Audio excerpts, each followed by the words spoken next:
रात के ठीक 12 बजे उस जंगल से घंटी की आवाज आती थी, धीमी, डरावनी और बिल्कुल एक जैसी। टन टन टन टन।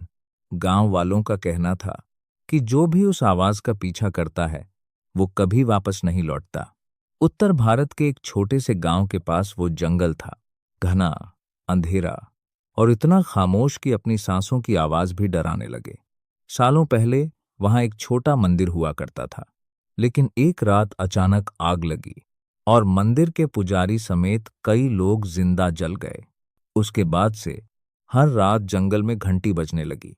लोगों ने जंगल जाना छोड़ दिया। सूरज ढलते ही दरवाजे बंद हो जाते। बच्चों को डराया जाता, अगर शरारत की तो जंगल वाली घंटी तुम्हें बुला ले जाएगी। लेकिन गांव में एक आदमी था, राघव। उसे इन बातों पर यकीन नहीं था। राघव शहर से पढ़कर लौटा था। उसे लगता था कि ये सब अंधविश्वास है। एक रात उसने तय किया कि आज वो पता लगा कर रहेगा, आखिर घंटी कौन बजाता है। हाथ में लालटेन लेकर वो अकेला जंगल की तरफ बढ़ गया। जंगल के अंदर जाते ही अजीब सी ठंड महसूस होने लगी। हवा बिल्कुल बंद थी, लेकिन पेड़ अपने आप हिल रहे थे। और तभी टन टन टन टन घंटी फिर बजी।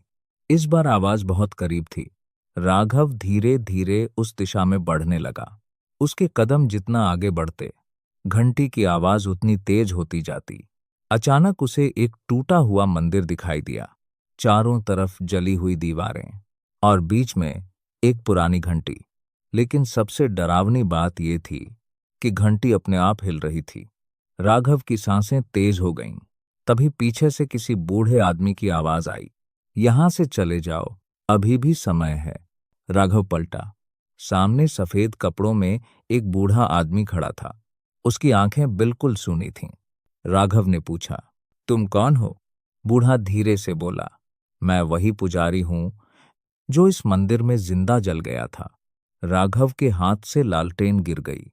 पुजारी ने कांपती आवाज में कहा, इस गांव के कुछ लालची लोगों ने मंदिर की जमीन हथियाने के लिए आग लगाई थी और दोष भगवान पर डाल दिया। लेकिन पाप कभी खत्म नहीं होता। हर रात ये घंटी उन्हें याद दिलाती है कि इंसान दुनिया से छिप सकता है, अपने कर्मों से नहीं। इतना कहकर बूढ़ा गायब हो गया। अचानक मंदिर के पीछे से चीखने की आवाज आई। राघव दौड़कर वहां पहुंचा और जो उसने देखा, उसके बाद वो कभी पहले जैसा नहीं रहा। गांव के 3 सबसे अमीर आदमी जमीन पर पड़े तड़प रहे थे। उनके शरीर पर जलने के निशान थे, जैसे कोई अदृश्य आग उन्हें जला रही हो। और उसी समय घंटी पहले से भी तेज बजने लगी। टन टन टन टन। अगली सुबह तीनों आदमी मृत पाए गए। मरने से पहले उन्होंने एक ही बात कही थी, मंदिर की आग हमने लगाई थी। उस दिन के बाद जंगल की घंटी हमेशा के लिए बंद हो गई, क्योंकि शायद न्याय हो चुका था। और ये सच आज भी लोगों को डराता है कि इंसान अदालत से बच सकता है, लेकिन अपने कर्मों की सजा से कभी नहीं।